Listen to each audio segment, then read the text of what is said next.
अरे मामा हाली हाली, मामा हाली हाली मिली घोटावा हो मामा, मामा हाली हाली।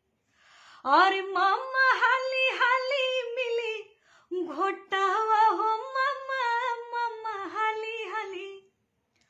और जैसन कुकुरा के पोछ वैसन मामा के मोछ, मामा हाली हाली।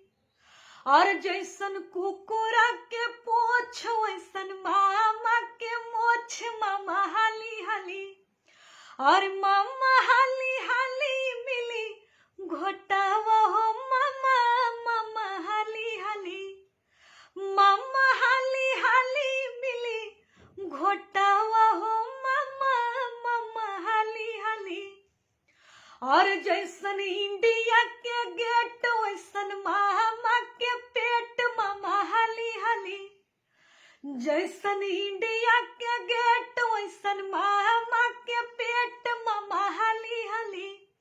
और मामा हाली हाली मिली घोटावा हो मामा, मामा हाली हाली। और मामा हाली हाली मिली घोटावा हो मामा, मामा हाली हाली।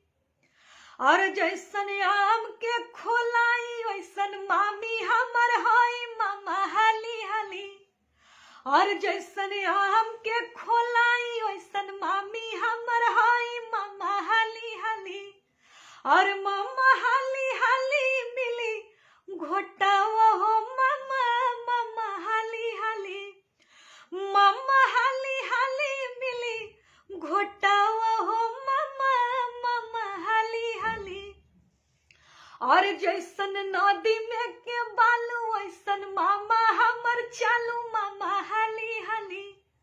जैसन नदी में के बालू वैसन मामा हमर चालू, मामा हाली हाली। और मामा हाली हाली मिली घोटावा हो मामा, मामा हाली हाली। मामा हाली हाली मिली घोटावा हो मामा, मामा हाली हाली। नमस्कार, प्रणाम। मैं लोक गायिका मनीषा श्रीवास्तव। भोजपुरी में कुछ बेहतरीन सुनना चाहते हैं तो मेरे फेसबुक पेज को लाइक कीजिए, फॉलो कीजिए। और हाँ, मेरा यूट्यूब चैनल है सिंगर मनीषा श्रीवास्तव के नाम से, जरूर सब्सक्राइब कीजिए। वहां आपको लोक गीतों का, पारंपरिक गीतों का ढेर सारा कलेक्शन मिलेगा। जैसे आप मेरे गीतों को प्यार देते आए हैं, दुलार देते आए हैं, आशीर्वाद देते आए हैं, वैसे ही दिन दुगना रात चौगुना आपका प्यार, आपकी मोहब्बत बढ़ता रहे।